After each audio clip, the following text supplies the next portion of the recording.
Gethins. Thank you, Madam Deputy Speaker. Madam Deputy Speaker, first of all, if I can move the amendments in my name and that of my honourable colleagues, and also say that I'm glad that we have the opportunity to discuss and debate this issue over the coming days. We've been given very little time in which to do so, but I think it's fair to say that this is not scrutiny that the government either welcomed or encouraged. So it's good at least to have a short opportunity to debate this. I have to say that I think this says more about the confidence that they have in their own arguments and ability to deliver a better deal with the EU partners than the one we have at present, than it does anything to do with the scrutiny process. The government have been dragged kicking and screaming to this chamber just to have a vote on Article 50 in the first place. Madam Deputy Speaker, we had the situation on Thursday, the last sitting day, when the White Paper was introduced, when we got the White Paper as the Secretary of State was getting to his feet. I thought that was pretty disrespectful of the entire House. It failed to put my mind at ease, and I'm sure it failed to put the mind at ease of many of the MPs in this chamber about the way that the government is conducting this process. Although, Madam Deputy Speaker, I think it's something of a metaphor for the entire Brexit process. It was rushed, without time for proper scrutiny, and it didn't even get all its facts right. Quite remarkable, given the amount of time that they had to prepare the White Paper. This could not be a more important process, and actually one of the most important processes that anybody in this House will ever take part in. I certainly think it's a more important process than that of the debate over wigs or any other crucial debate that sides do want to debate at the moment. This will have an impact on us all and on all of our constituents, given the health of the economy, the jobs and taxes that are generated as a result. Now, against some fairly stiff competition, some people have argued that the craziest political decision of 2016 was the one to elect Donald Trump president. Incidentally, one we certainly welcome the Speaker's announcement today. But the good people of the United States of America, should they wish to do so, have the ability to reverse the decision that they made in November, and one that we do not have any likelihood of reversing any time soon. So although the 4 years might seem a long way away for many in the United States, here the mistakes that are made by the government, any lack of scrutiny as a result, will be felt down the generations of policymakers in this place that we represent and in time beyond.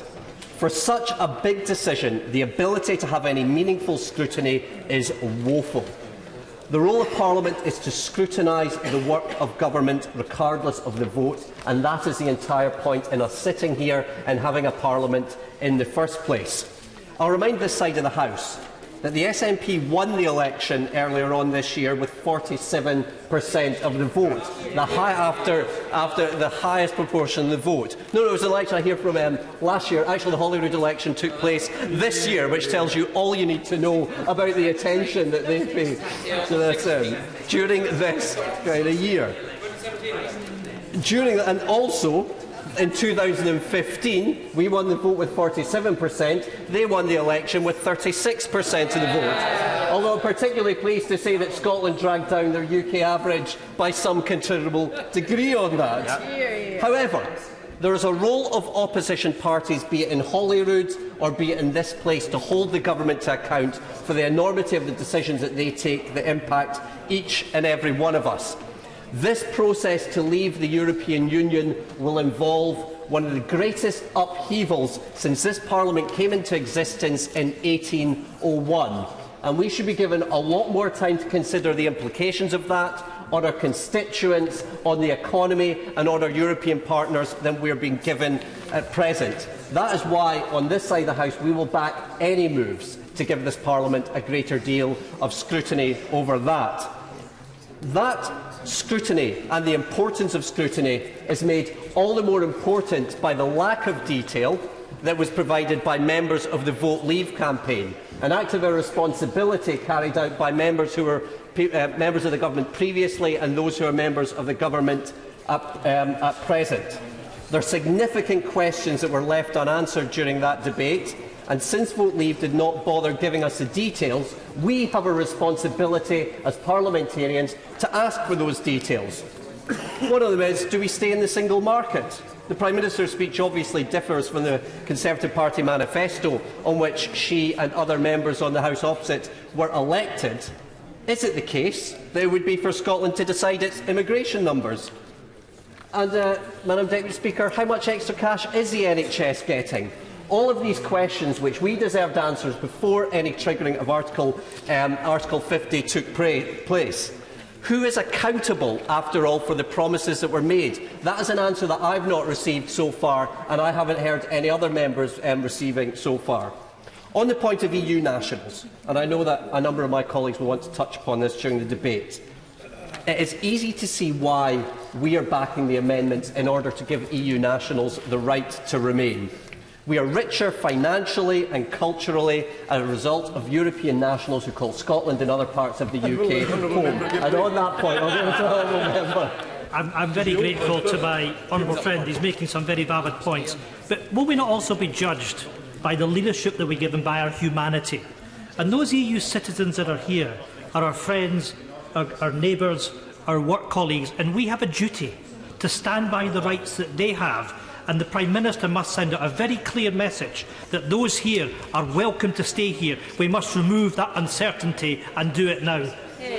My honourable friend, as usual, makes a very pertinent point, and indeed, I won't make it at the moment, but I'll come on to that.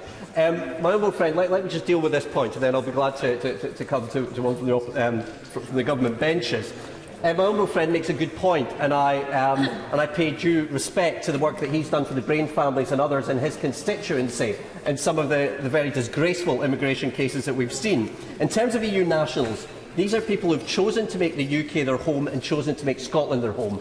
They make it a better place in which to live and work. It strikes me as a no-brainer, Madam Deputy Speaker, that we give EU nationals the certainty they deserve. And on that point, I'll give way to the honourable gentleman. The honourable member for North East Fife is making a very cogent and well-structured argument, and broadly I agree with many of the points he's making. But would he not agree that this is really a Mexican standoff with water pistols? There is no hope.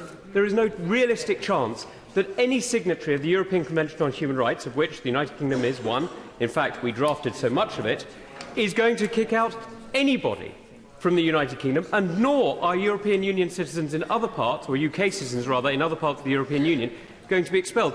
So wouldn't it be better for this House to recognise the reality that actually their position is not at risk, is not in danger, and wouldn't we be much better off comforting those who are in doubt rather than spreading fear? The honourable member makes my point for me.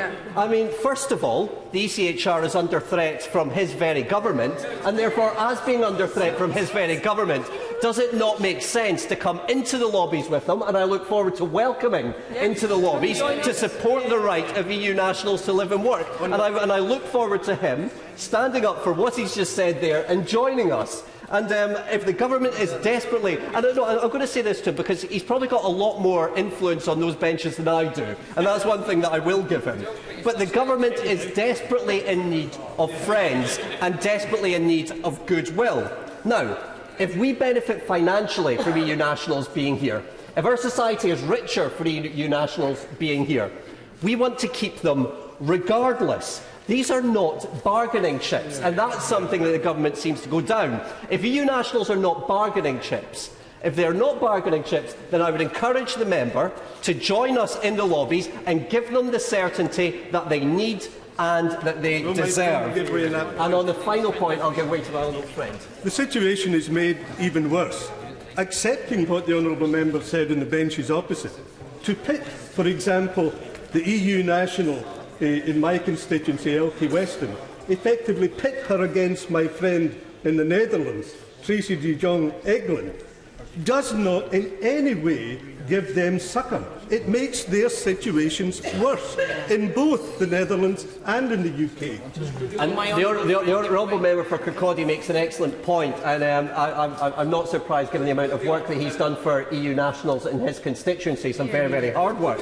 Now, if members of that House are so confident in the ECHR, which they now promise us after telling us it will be the case that he says, that if he's so confident in the ECHR, then I look forward to him voting against his own government. However, I don't trust them entirely, and I look forward to the honourable member joining us. If there is not a problem under the ECHR, the honourable member and his colleagues will have absolutely no problem whatsoever with joining us in the voting lobbies. If I can just move on to, we'll be debating the points around the devolved process in the next tranche. But let me just say this in terms of scrutiny.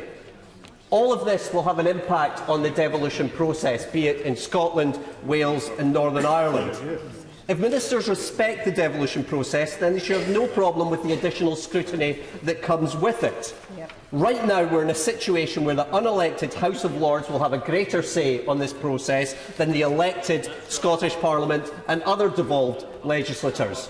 No government, regardless of its colour, has a monopoly on wisdom. The whole point in having a parliament is that we have the scrutiny, the courage of our convictions, and this place has a contribution. If this government is confident in what it's doing, if this government knows what it's doing, and frankly has any kind of a plan, it should welcome that scrutiny, because fundamentally the scrutiny in the chamber here and elsewhere in these islands will provide better legislation. On something that is of such enormity that we are about to undertake, they have a responsibility for this to be scrutinised as far as they can. Do not underestimate the impact of the decision that we are about to make this week. It will impact on our rights, it will impact on our economy, it will impact on each and every one of us. We will strengthen anything that encourages scrutiny over this process. The government's record so far has not been a good one. I'm not heartened by what I've seen so far in terms of a white paper that was rushed out and couldn't even get its facts right, and therefore we owe a debt of responsibility to people across the UK and indeed beyond to have more scrutiny than we are promised and more scrutiny than we have at present, and I beg to move those amendments.